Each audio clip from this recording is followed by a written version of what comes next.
In this session, we will listen to a lecture from director Kim Yong-yeon on the range of plant roots among the conditions necessary for plant growth. 그러면 이런 물질만 호르몬이니 이런 것만이 내부를 조절하느냐? 이거는 아니에요.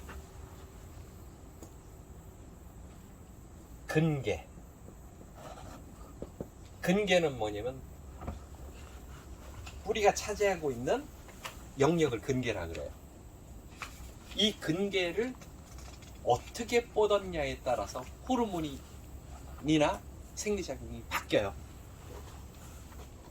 나무를 심어놔요. 나무를 심어놓고 아니면 작물을 심을 때도 그래요. 작물을 심을 때도 특히 마늘이 어떻게 심냐면요, 거리를 이렇게 가깝게 해요. 그죠? 예. 마늘은 굉장히 거리를 가깝게 하는데, 그러면 어떻게 되냐면 영양이 부족하죠. 하도 가까우니까. 그러니까 이건 어떻게 되냐면 이렇게 떼어요. 그리고 이렇게 마늘을 심어요.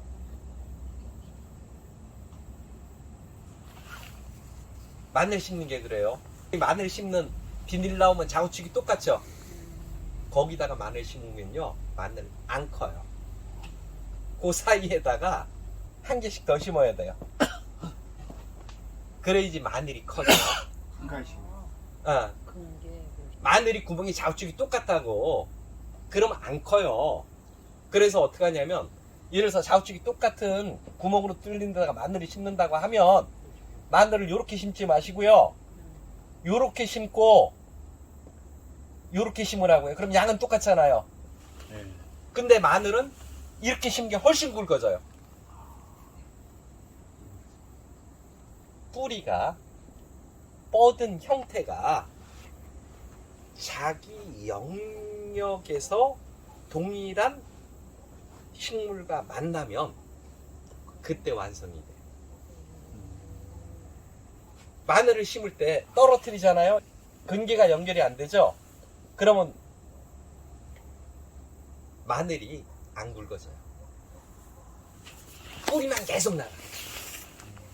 그러다가 옆에 하고 만나면 그 안에서 뿌리를 형성하고, 그때 가서 드디어 생식 생장을 해요. 그때 가서야 몸이 비대해지고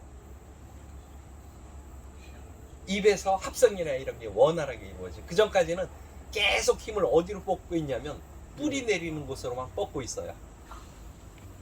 근데 근계가 연결이 되면 그 현상이 어떻게 되냐면, 사과를 심을 때 요즘 외성종이라고 해서 키가 작은 사과가 있어요. 얘들을 가깝게 심어요. 왜 그러냐면 뿌리를 빨리 붙이는 거예요. 사과나무가 키워요, 가서오네. 자기가 옆에 있는 사과나무하고 뿌리를 만나야지 그때 꽃이 피고 그때 열매를 맺기 시작해요. 떨어뜨려 놓으면 사과를, 예를 들어서 5m 떨어뜨리거나 3m 떨어뜨리고 2m 떨어뜨리냐에 따라서 꽃 피는 시기가 달라요.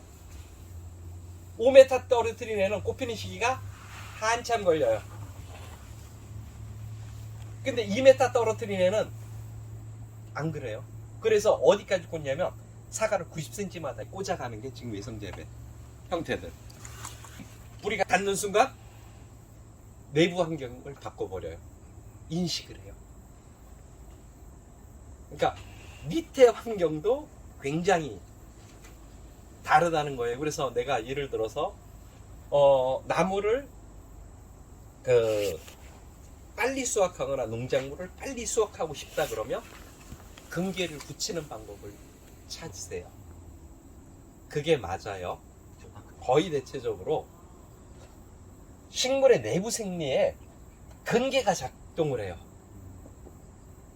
그래서 요거를 인식을 잘하면, 그렇다고 영양결핍나게 너무 붙이면 안 돼요. 그 식물이 자랄 수 있는 곳에 필요한 이것들은 있잖아요. 그러니까 외성재배를 어떻게 하냐면 이 골이 길어지는 거예요. 이렇게는 붙이는데 이 골을 넓혀서 영양분을 먹게. 근데 근계가 닿아야지 작용을 해요. 닿는 순간 바뀐다고요. 고추를 심을 때도 그래요. 고추를 심을 때도 고추를 좀 가깝게 붙이고 이 폭을 넓혀주면 고추 수확량이 굉장히 고추가 빨리 열리고 수확량이 많아져요. 물론 탄저 때문에 되지도 않지만서도. 그래서 근계의 길이를 잘 봐야 된다는 것이 생육을 시키거나 이럴 때 수확량을 빨리 확보하고 싶을 때 근계 거리를 보세요. 빨리만 작용을 하는 건가요? 근계라는 것이? 수확량도 많아지지. 왜냐면 토마토 같은 이런 애들이 빨리 수확이 되면 계속 달리는 애들 있잖아요. 고추나 이런 애들. 그런 애들은 근계를 가깝게 해서 수확을 일주일만 당기면 고추는 한 불을 더 따. 다른 그 생물체들은 생육 경쟁을 하지 않습니까? 네. 식물은 아니다는 얘기죠. 자기들끼리 정확하게 얘기하면 미생물의 네트워크예요.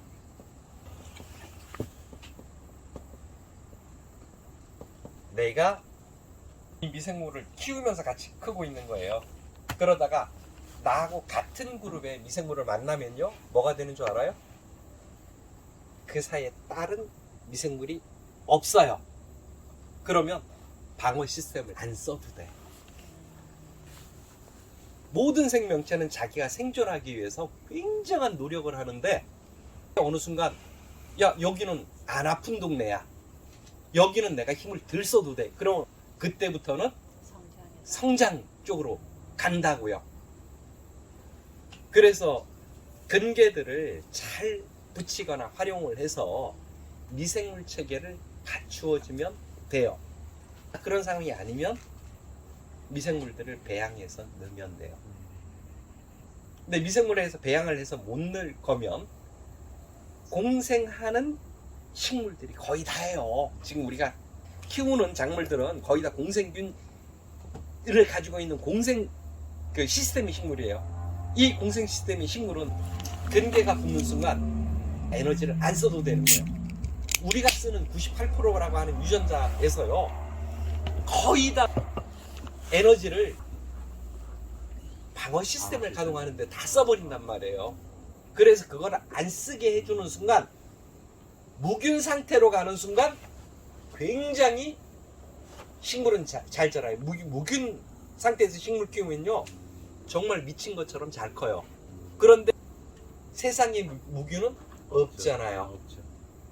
그런데 그 균을 뭘로 만들어주냐면 근계로 연결해서 다른 미생물들이 못 들어오게 해주는 순간 식물은 팍 하고 올라가요. 그래서 식재하거나 이럴 때 근계도 좀 고려하면 굉장히 도움이 돼요. 그러니까 식물의 내부 생리나 이런 것들이 유전자가 뭘 하고 있는 거냐면 인식하고 있는 거예요. 수억 년. 아, 이렇게 되면 안전한 네트워크가 형성됐구나. 그러니까 나는 이제 커질 수 있구나. 꽃을 펴도 되는구나. 꽃 피우는 게 먼저가 아니고 내가 생존하고 이게 먼저였던 것에서 시스템이 안정화가 돼 있으면 이제는 번식해야죠.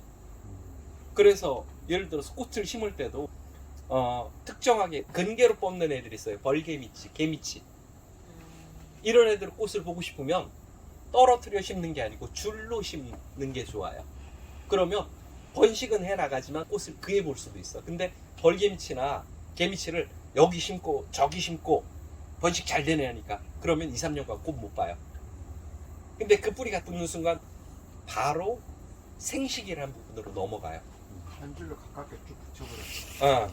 대신에 옆골은 넓게. 줘야 돼요. 왜냐면 그래야지 뻗어서 영양분을 충분히 흡수할 수 있잖아.